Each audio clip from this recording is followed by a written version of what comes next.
আসসালামু আলাইকুম, আপনারা সবাই কেমন আছেন? আপনাদের দোয়া আল্লাহর রহমতে আমরা অনেক ভালো আছি। তো প্রতিদিনের মতো নিয়ে আসলাম আজকে নতুন একটা ভিডিও। তো আপনারা সবাই এই ভিডিওটার জন্য বসে আছিলেন, অনেকদিন যাবত বলছি যে অসুস্থ লিগে আমি এতদিন ভিডিওটা করতে পারি নাই। আর এটা হলো একটা গুরুত্বপূর্ণ ভিডিও। তো সবাই অনেকেই অনেক কমেন্ট করতেছেন বাজে বাজে। তো কি কমেন্টগুলো করতেছেন সেটা আপনারা নিজেরাও জানেন আর আমরাও জানি। আসলে এগুলো করা ঠিক না। তো আপনারা আপনাদের ক্ষেত্রে মনে হয়তো এরকম করে কিছু হয়েছে কিংবা না হয়েছে সঠিক জানি না। যার যার জায়গায় শেষে খুব ঠিক আছে।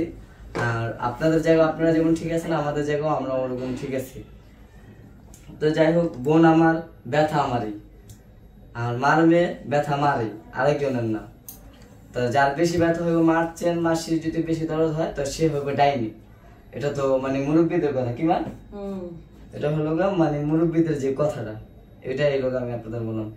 তো কথাটা হয়েছে কি, আজকে বোনের সংসার নিয়ে একটু ঝামেলা চলতেছে। দীর্ঘ এক মাস হয়ে গেছে, 1 মাসের বেশি হয়েছে। গত মাসের 28 তারিখে, গেল মাসের আগের মাসের 28 তারিখে হচ্ছে শুরু হয়েছে, আর আজকে হচ্ছে মাসের 10 তারিখ যে 11 তারিখে পড়ে ওই তো 1 মাস 5 দিন 1 সপ্তাহ এরকম হইব। তো 1 মাস 12 দিন 12 দিন, হ্যাঁ।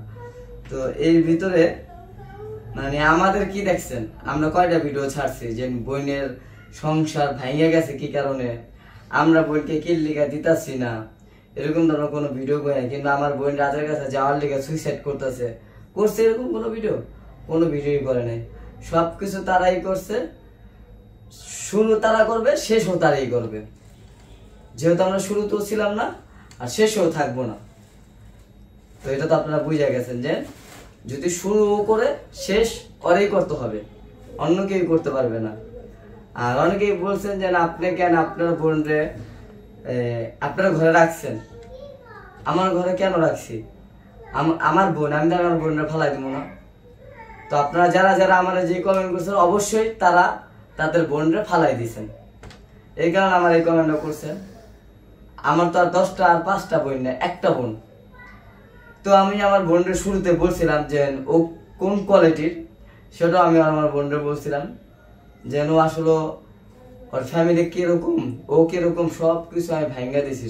যেটা এখন না বলি, যেটা বিয়ের আগে আমার বোনরে বলছি, আমার বোন শুনে নেয়, চিন্তা করছে সম্পর্ক করব। একটা ভালো মানুষ, খারাপ মানুষের যদি একটা লোক ভালো করতে পারে, সেটা ওর জন্য অনেক গুরুত্বপূর্ণ একটা জিনিস। যেন ওর কথা হলো যে ও যেমনই থাকো, ওরা আমি ভালো করে নেব, ঠিক আছে। তো ও অনেক চেষ্টা করছে 5 মাস যাবত ভালো করার জন্য, আর মোটামুটি ভালোই ছিল, ঠিক আছে। মানুষের হলো মানুষের হলো লোভটা বড় জিনিস, লোভ, এটা তো বুঝছেন। তো আমার বোনের ঝামেলাটা হয়েছে দীর্ঘ 1 মাস যাবত, ওটা বিক্রমপুর আসার পর থেকে শুরু হয়েছে। কোন মূল কারণে থেকে শুরু হয়েছে সেটা আমরা বলে দিই। অতি প্রথম আমার বোনের যে পেমেন্ট আহে ইউটিউবের, ওটা তো আমাদের ব্যাংকে আহে, ওই ওর যে ডাচ বাংলা ব্যাংক, সেটার মাধ্যমে আহে। ওখান থেকে লোক শুরু। ও একদিনকে হঠাৎ করে তার অ্যাকাউন্টের কার্ডটা নিয়ে নিছে, চিন্তা করতেছে যে তুমি আমার কার্ডটা দাও। তো ও কি নিয়ে নিছে সেটাও আমি জানি না, মানে ওইটা হলো ও আমারে বলছে। আমি বললাম আপনাদের কমেন্ট, ঠিক আছে, না আমি বলি ও হলো আমার বলছে যে আপনারা যে কমেন্ট করতেছেন, আমি কি আচ্ছা তোর ঘটনার মূল কারণটা কি। তারপরেও আমার একদিন হঠাৎ করে বললো কি যে আমি বিক্রমপুর যাওয়ার আগে রাজের থেকে আমার লোকা এটিএম কার্ডটা নিয়ে গেছিলাম। নিয়ে যাওয়ার পর থেকে ও হলো ওদিন থেকে না, যাওয়ার দিন থেকে, মানে যখন আমরা বিক্রমপুরে যাই, ওই ভিডিওটা লক্ষ্য করলে আপনারা বুঝতে পারবেন যে ওর চেহারা অনেক কালো ছিল, ও হাসি খুশি ছিল না। ইভেন ওই বিক্রমপুর যাওয়ার পর ও ঠেস মেরে কথা বলতেছিল সবার সাথে।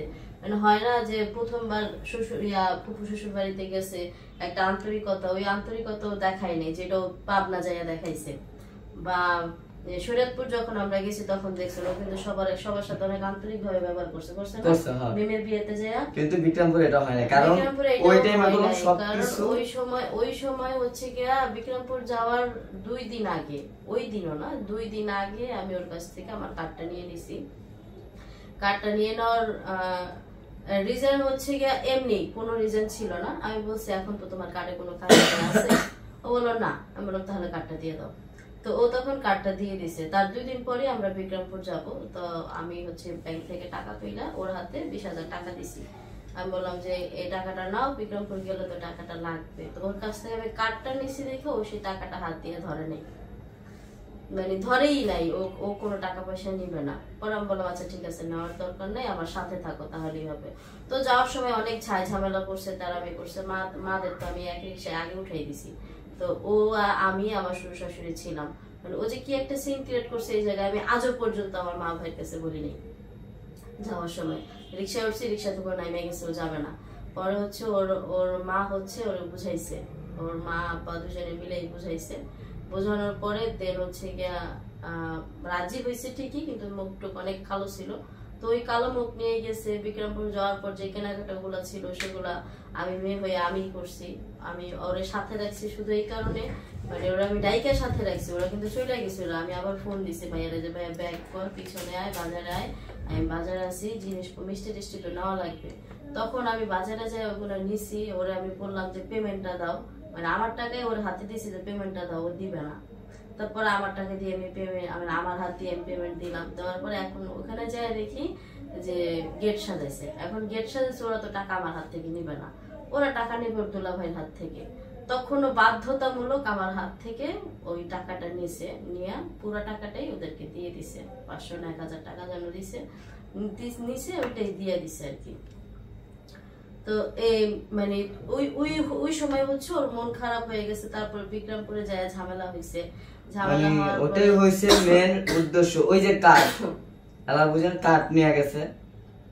তো ওই কার্ড যেহেতু নিয়ে গেছে, আর ওখান থেকে হলো ঝগড়া সৃষ্টি হয়েছে। আর এটা হচ্ছে 1 নম্বর কারণ। 2 নম্বর কারণ, আপনাদের কারো যদি বোন থাকে তো অবশ্যই আপনার বোন, আপনি যদি একটা কোনো কিছু করেন, আপনারা যদি একটা কিছু করেন, অবশ্যই বোনের বলবেন, কিংবা আপনার ভাই থাকলে বাইরে বলবেন। হয়তো আমি আমার যদি ছোট ভাই থাকতো, আমি আমার ছোট ভাইয়ের কাছে চাইতাম, কিন্তু আমি জানি আমার ছোট ভাই নাই, আর থাকলেও দিতে পারবো না। কারণ কি লিখে দিতে পারবো না, সামনে আর একটা বিপদ। এমনকি ও 2 দিন আমি যে কাজের জন্য আমি চামু, 2 দিন আগে সেও ওই কাজটা করছে। যেমন আমি একটা জমির জন্যই ওর কাছে আমি 3 লক্ষ টাকা চাইছি, যেন আমার 1 বছরের জন্য 3 লাখ টাকা দিচ্ছি, যেন আমি একটা জমি কিনবো। তো যে জমিটা আমি বায়না করতে যাই ফেরত আসছি, সেটা কোনো আপনারা সবাই দেখছেন।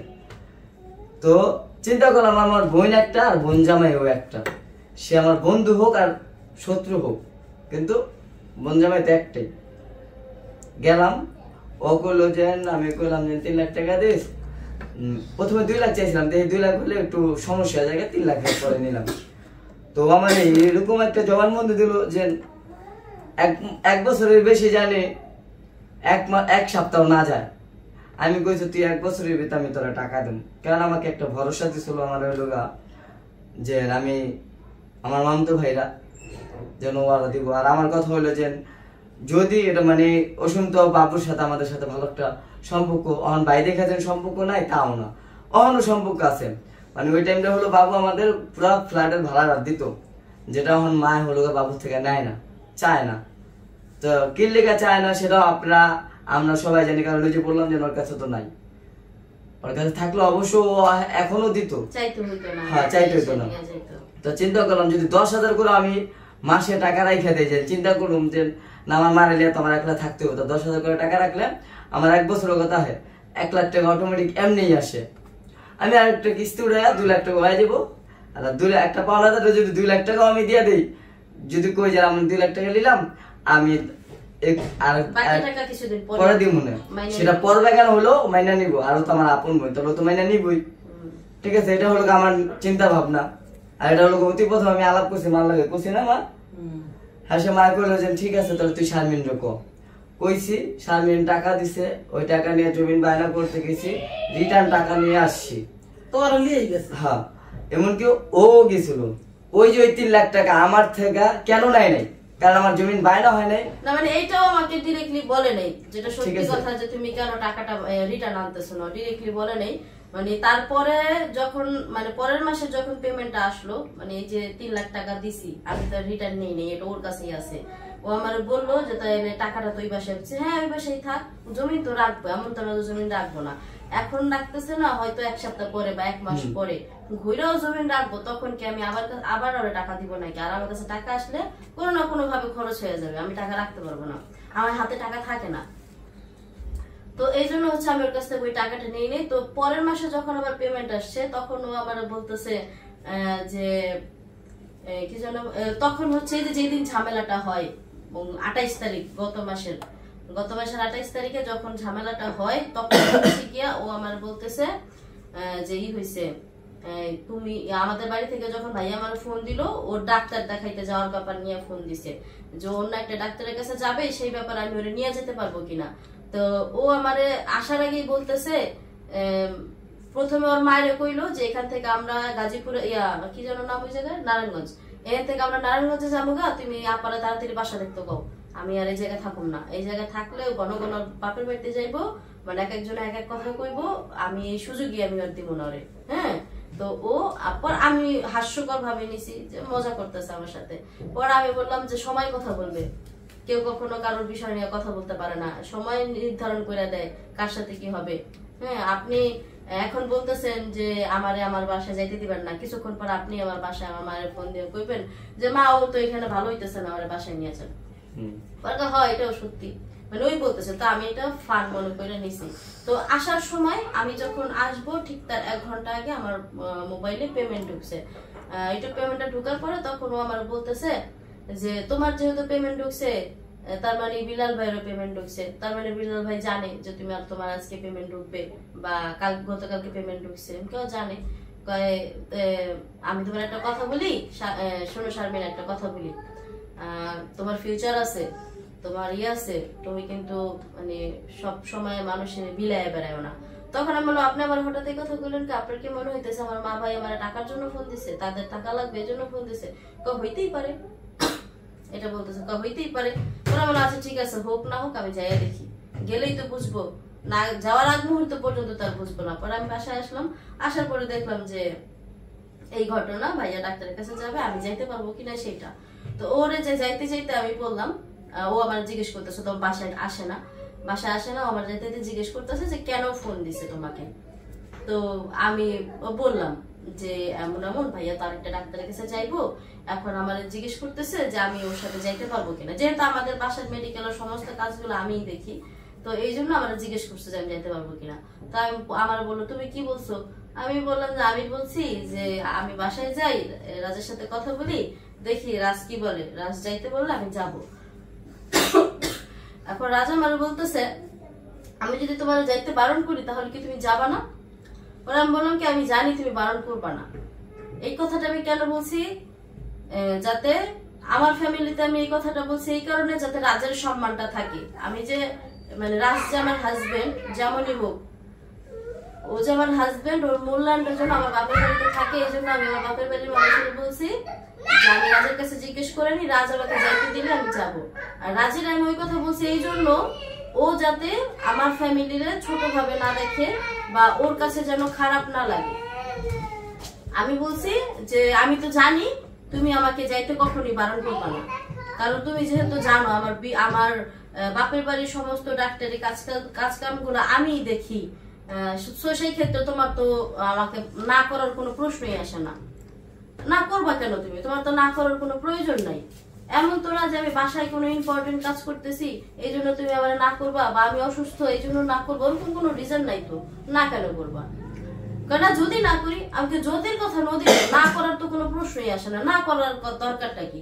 তো মুড টুট অফ করে বসে রইলো গাড়ির ভিতরে, এটা যেতে যেতে বাইক চালাইতেছে, বাইকের ভিতরেই তর্ক বিতর্ক গুলো হইলো।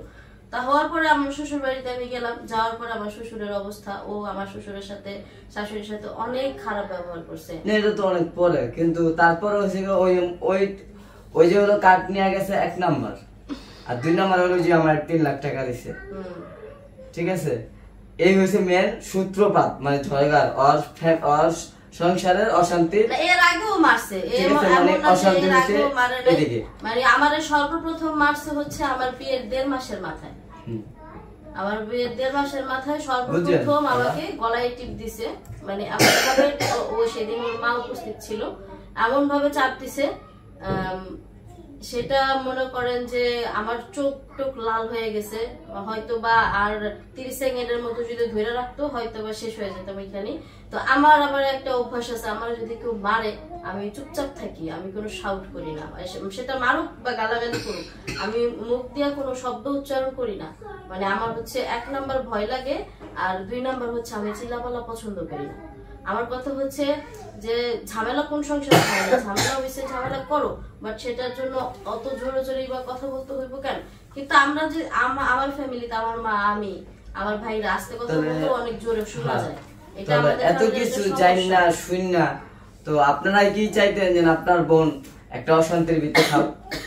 আমি কি চাই আমার একটাই বোন যে এত কিছুর পরও ও ওই জায়গায় থাকুক? না, বিষয় ওইটা না, ও থাকুক না থাকুক এটা চাওয়ার বিষয় না। আমার ফ্যামিলি, আমার মা বা আমার ভাই কখনোই চায় না আমার সংসার নষ্ট হয়ে যায়। আমার যে আগের সংসারটা ছিল, ওই আগের সংসারেও আমার হাজবেন্ড যখন বাইরে থাকতো তখন হচ্ছে গিয়া ও আমাকে অনেক বকা দিত, মানে এত বাজে বাজে বকা দিত, আমি হচ্ছে এসব বকা টকা নিতে পারতাম না। তখন আমি হচ্ছে ঘরের মধ্যে বসে বসে শুয়ে শুয়ে কান্নাকাটি করতাম। তো আমার মা হচ্ছে গিয়া কখনোই আমাকে সাপোর্ট করে নাই যে তুমি তোমার হাজবেন্ডকে ছেড়ে দাও, বলছে এখন মানে আমার হাজবেন্ডের আবার একটা ভালো অভ্যাস ছিল, ও আমাকে ফোনে যাই বলুক না কেন, ও কখনো আমাকে বাস্তবে আমার মুখের দিকে তাকাই আমাকে কখনো বকা দেয়নি। বা গায়ে হাত তোলা তো অনেক দূরের কথা, আমি 9 বছর যা সংসার করছি সে আমাকে কখনোই গায়ে হাত দেয়নি। প্লাস হচ্ছে কখনোই সে আমার সাথে মানে বাজে ভাষা ফোনে বলছে, যখন সে বাহিরে ছিল, বাংলাদেশের বাইরে ছিল তখন বলছে, কিন্তু মানে যখন আমরা সংসার করছি, সংসার করাকালীন সে আমার সাথে কোনো খারাপ ব্যবহার করতো না। তো অন্য একটা পার্সোনাল কারণে হচ্ছে আমার সংসারটা ভাঙছে। আর আমার আব্বু হচ্ছে গিয়া ও যখন বাহিরে গেছে তখন আব্বু যখন একদম সরাসরি দেখছে যে আসলে ও কি টাইপের মানুষ, তখন আমার আব্বু হচ্ছে চায় নাই যে আসলে এই মানুষটার সাথে আমার মেয়ে সংসার করুক, আমার আব্বু। তো আমার আর আব্বুর দুজনের মেন্টালিটি মিলা যাওয়ার কারণে হচ্ছে আমার হাজবেন্ডকে আমি ডিভোর্স দিতে পারছি। আমার আব্বু ওই বিদেশ থেকে আসার পরে, আমার আব্বু বিদেশ থেকে আসার পর, আমার বিদেশ থেকে আসারও 3-4 মাস পরে আমার এক্স হাজবেন্ডকে আমি 2বার ডিভোর্স দিছি। আমার এক্স হাজবেন্ডকে আমি প্রথমবার যখন ডিভোর্স দিই তখন আমার বিয়ের 5 বছর বা 4.5 বছর এমন সময়, তখন আমার হাজবেন্ড বিদেশ থেকে চলে আসছে, মালয়েশিয়া থেকে। যে ওটা ডিভোর্স হয় নাই তো? না না, একতরফা হইছে, ডিভোর্স হইছে ওইটা। ওই সাইন দিলেই ঠিক তো সাইন হ্যাঁ। তো ডিভোর্সের পেপার যখন গ্রামের বাড়িতে গেছে আমার শ্বশুর বাড়িতে, তখন আমার হাজবেন্ড মালয়েশিয়া থেকে চলে আসছে। আসার পরে তার বাবা, তার ভাই বেরাদার, তার যারা আছে সবাইকে নিয়ে আমাদের বাসায় আইসা আমার হাতে পায়ে ধরছে, আমার মার হাতে পায়ে ধরছে, এমন কান্নাকাটি করছে। আমার মা পরে হচ্ছে রাজি হয়ে গেছে। অন্যায় কিন্তু সে আমার সাথে করছে, কিন্তু মাপ চেয়েছে কার কাছে? আমার মার কাছে। মার কাছে মাপ চাওয়ার কারণে, ভাইদেরকে বলার কারণে আমি কনভিন্স হয়ে গেছি, আমি চলে গেছি। ঠিক আছে, আমি আবার সংসার করছি, আবার কন্টিনিউয়াসলি 2 বছর সংসার করছি। সে আবার যখন বাহিরে গেল, বাহিরে যাওয়ার পরে আবার সেই একই রকমের বকাবাজ, মানে এরকম তার আমি তারপর সে বাংলাদেশে আসলো। আসার পরে সবকিছু নর্মাল ছিল, কিন্তু একটা পার্সোনাল কারণে আমি তাকে, সেই কারণটা আমি উল্লেখ করবো না, কারণ যে মানুষটা চলে গেছে এই মানুষকে নিয়ে আমি কখনোই কোনো বাজে মন্তব্য করতে চাই না। মানুষের ভালো যেটা সেটা বলা ভালো, তো বাজে মন্তব্য কখনোই করা উচিত না। তো এই জন্য হচ্ছে আমার ওই হাজবেন্ডের কাছ থেকে চলে আসা। আর ওর কাছে আমি শুধুমাত্র 5 মাস হয়েছে বিয়ে হয়েছে, 5 মাসের মধ্যে আমাকে 3 বার মারছে। হ্যাঁ, প্রথমবার তো গলা টিপ দিছে, ওর মা ছিল, ওর মা ছাড়ানোর চেষ্টা করছে, ছাড়াইতে পারে নাই, কারণ ছেলে মানুষের শক্তির সাথে মেয়ে মানুষ কখনো পারে নাই। দ্বিতীয়বার যখন মারলো, এটা কক্সবাজার থেকে আসার পরে, মেবি না কক্সবাজারে যাওয়ার আগে, জানো আমার সঠিক তারিখটা খেয়াল নাই। তবে আমার ভাইয়েরা আমার বাসায় যাওয়ার আগে, ওই যে প্রথমবার যখন আমার বাসায় গেলে মান ব্যবহার দিলাম, যে তখন মনে আছে, তার 3 দিন আগে মঙ্গলবার মঙ্গলি মার্কেট থেকে শপিং করছি, তারপরে বুধবার দিন আমাকে মারছে, আর ওরা শুক্রবার দিন আমার বাসায় গেছে, বুধবার দিন মারছে, এটা আমার মনে আছে। তো ওই দিন মারছে অনেক চরম ভাবে। সেটাও হচ্ছে কাকুলিয়াপার বাসায় আমি একা কেন যাবো সেই বিষয়টা নিয়ে, সেটা নিয়ে আমার ওই যে পারভেজের ভিডিও আছে একটা, আপনারা দেখে দেখবেন, পুরোটা ডিটেইল এখানে বলা আছে। এখন এখানে আবার ডিটেইল বলতে গেলে মানে ভিডিও অনেক বড় হয়ে যাবে। তো যার কারণে আবার তৃতীয়বার হচ্ছে গিয়ে মার্চে আমার মাকে শয়তান বলছিল যে আমার এই যে বিক্রমপুরে যাইয়া যে অনেক কিছু করছে ঢাকা আসার পর ফেরেশতা, তখন আমি বললাম যে ও মা বলছে যে তাহলে ওইখানে যে ও শয়তানি গুলা করলো কেন। হ্যাঁ, পরে আমি বলছিলাম মানুষের ভিতরে যখন শয়তান ভর করে তখন সে অনেক কিছুই করে, এখন আবার হ্যাঁ ভালো হয়ে গেছে, এখন কোনো সমস্যা নাই। তখন ফোন রেখে দেওয়ার পরে আমার জিজ্ঞেস করতেছে যে তোর মা শয়তান কইলো করে, আমি বললাম আপনারে শয়তান কইছে, কই কেন শয়তান কইছে কেন, ওইখানে যে এই সমস্ত কাজ কারবার গুলো করলেন আপনারা শয়তান কইবো না। এই কথা বলার পর সে সাথে সাথে ভাতের প্লেটটা ভেঙে ফেলাইলো, সে আর আমি দুজনে একসাথে বসে ভাত খাচ্ছিলাম, ভাতের প্লেটটা ভেঙে ফেললো, প্লাস হচ্ছে আমাকে লাথি দিয়ে ফালাইয়া আমার বলতেছে এবার তার মায়ের ফোন দে, তার মায়ের ফোন দিয়ে আমি শয়তানি করছি। বুঝলেন, মানে এটা হচ্ছে আপনাদের কাছে রূপ প্রচার করলাম। এই যে এই ধরনের কাজ কারবার, মানে আমি কিন্তু কাউকে কিছু বলিনি, না আমার উপায় না আমার মা, এটা আমি শুনছি বিক্রমপুর না আমার ভাইকে বলছি, মানে আমি কাউকে কিছু বলি নাই। আমার কথা হচ্ছে আমার বিয়ে হয়েছে নতুন, হ্যাঁ, এই নতুন বিয়ের পরে যদি এই ধরনের কাজ কারবার মানে ফ্যামিলির মানুষ জানে বা আমার আশেপাশের কেউ জানে তখন আমারে খারাপ বলবে। না করার একটা কারণ আছে, যেহেতু ওই জায়গায় আমি রাজি ছিলাম না, মাও রাজি ছিল না যে নর কাছে বিয়ে দিব, আমারে খারাপ বলবে। সর্বোপরি প্রথম কথা হচ্ছে আমারে খারাপ বলবে, আর আমি তাদেরকে বলবো বা কোন মুখে, তো এই জন্য হচ্ছে আমি বলি নাই। কিন্তু লাস্ট বার যখনই হয়েছে তখন মানে আমার মনে হয়েছে যে আসলে এইভাবে তো আর সম্ভব না, মানুষ কতদিন এইভাবে টর্চার সহ্য করবে। তখন আমি আমার মারে আর ভাইরে ফোন দিয়ে বলছি যে তোমরা আসো, আইসা আমাকে নিয়ে যাও। সেটা ও আমাকে বলছে বিধায় আমি আসছি, যে তোর মা ভাইরে ফোন দেয় আয়া কত লয়ে যেতে, শুধুমাত্র এই কারণে কিন্তু আমি আমার বাপের বাড়িতে আসা। আবার আমরা ওই জায়গায় যাইও স্টেট ফরওয়ার্ড ওখানে যাইয়া আমরা কইছি আপনি আপনার ছেলেকে ডাকান, এটা হলো রাজার আম্মারা কইছিলাম, আমপুরে বলছিলাম, ঠিক আছে আপনার ছেলেকে ডাকান। সে তার ছেলেকে ডাকায় নাই, এমনকি কাউরাই ডাকায় না, সে ঘরের ভিতরে দাঁড়াই আছে, খালি বলতেছে বউ কই যাও, বউ কই যাও, বউ কই যাও, মানে এতটুকুই। সাথে সাথে ওই যে আমার বোন আমার সাথে নিয়েছে, ওই হুন্ডা দিছিল, সবকিছু ওর কাছে দিয়ে দিছে, চাবি মাবি, আমি হুন্ডার কাগজপত্র, একজনের হুন্ডা আনুন কাগজ আনুন, এটা তো ঠিক না, কারণ সে আমার নামে ওই কাগজ নিয়ে উল্টা পাল্টা একটা মামলা দিব, সেটার দায়ভার তার আমি হবো না, কারণ সবকিছু নিয়ে আইসা করছি। ও রাত্রে সাথে সাথে বাসায় আমাদের বাসায় চলে আসছে, চলে আসার পর মনে করেন যে যা হওয়ার তো হয়েছে বাড়ির ভিতরে, মনে করেন যে তারা বলতেছি সে এখন সবার কাছে আইয়া বউ আহো, তারপরও মানে আমার মার কাছে কোনো কিছু বলে না, আর আমার কাছে তো বলবো দূরের কথা, আমার কাছে বলে আমার চিন্তা বাদ, আমার মা যেন স্টেট ফরওয়ার্ড বাইচা আছে তার কাছে কয় না, কিন্তু এখন তার নামে মনে করেন যে আমরা যা করার তো করছি, করার পর এখন সে বুঝতে পারতেছে যে তার কি হইব কিছুদিনের ভিতরে। আর এই কারণে হলুগা আমার মামা, আমার চাচা, মানে জেনে যা আছে এভরিথিং সবাই ফোন দিতে। সর্বোপরি মেন কথা হচ্ছে আপনারা যারাই বলতেছেন যে আমার সংসার ভাঙার জন্য আমার মা আমি দায়ী নাকি, আমার মা এই কথাগুলা কখনোই বলবেন না। কারোর সংসার ভাঙার জন্য কেউ দায়ী থাকে না, আমার মা কখনোই চায় নাই, আগেও চায় নাই কখনো আমার সংসার ভাঙুক, আর এই যেখানে আমার বিয়ে হয়েছে কোনো মা চায় না তার মেয়ের গায়ে কলঙ্ক লাগুক, কোনো ভাই চায় না তার বোনের কেউ ছোট করে কথা বলুক। হ্যাঁ, এখন টাকা সবাই ইনকাম করে, টাকা কোনো ফ্যাক্টই না, মানে এই যে টাকাগুলা টাকা নিয়ে আপনারা যে কথাগুলো বলেন, মানুষ টাকা দিয়ে কি করে? আমি ধরেন আমি টাকা কামাই, আমার ভাই কি টাকা কামায় না? আমি যা কামাই আমার ভাই তাই কামায়। আমার ভাই এই চ্যানেল খোলার পর থেকে আলহামদুলিল্লাহ যা কামাইছি মানে অনেক ভালো কামাইছি।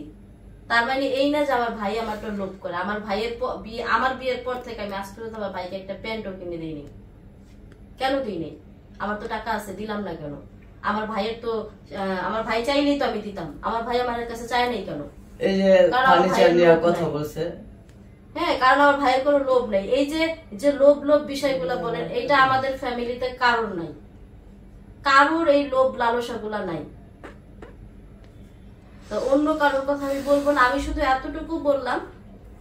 আর আমার ভাই যে বলছে রাজের লোভ, আমি রাজের লোভের কথা বলবো না, আমি এতটুকু বলবো যে ওই দিন থেকে ওর মন খারাপ হওয়া শুরু হয়েছে। সেটা ওর লোভ হোক না হোক সেটা ওর পার্সোনাল ম্যাটার, আমি বলবো না ওর লোভী। আমার কথা এতটুকুই, আমি শুধু সূত্রপাতটা বললাম কোন দিন থেকে দেখলো না? রাগ শুরু হয়েছে আমার প্রতি, ওই দিন থেকে ওর রাগ শুরু হয়েছে আমার প্রতি। তো যাই হোক, অনেক কথা হয়েছে, ভিডিও আর লম্বা না করে, কথা বললে 1 ঘন্টাও কথা বলা যাবে।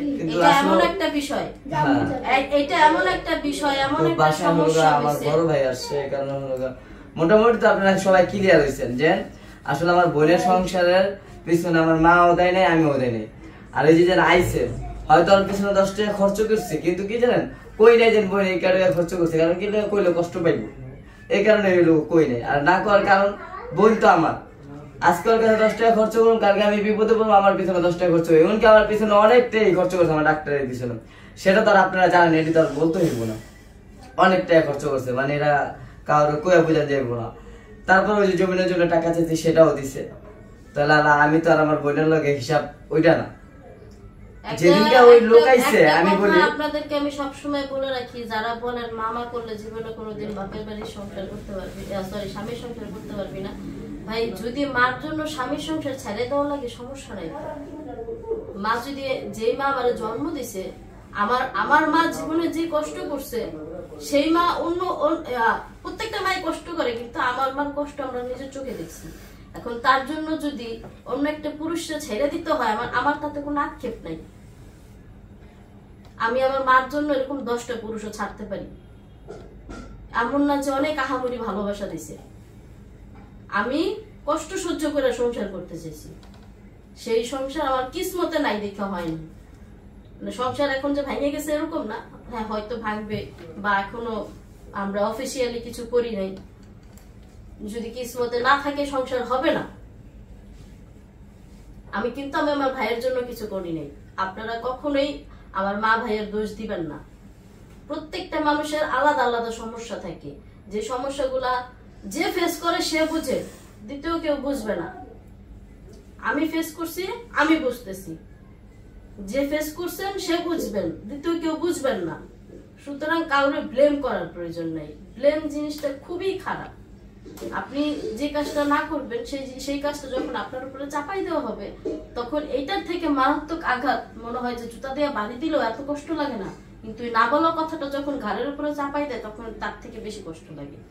আমার ভাইয়ের অনেক কষ্ট লাগছে, মার অনেক কষ্ট লাগছে, যে আপনারা সবাই একই কথা বলতেছেন যে আমার সংসার ভাঙার জন্য আমার মা ভাই দেয়, আমার সংসার ভাঙার জন্য আমার মা ভাই দেয়। যদি আমার সংসার এখনো ভাঙে নাই, যদি ভাঙা যায়, তার জন্য একমাত্র দায়ী হচ্ছে আমার হাজবেন্ড রাজ আর আমি নিজে। কারণ ভাঙলে আমি ভাঙবো, কারণ ক্ষমতা নাই।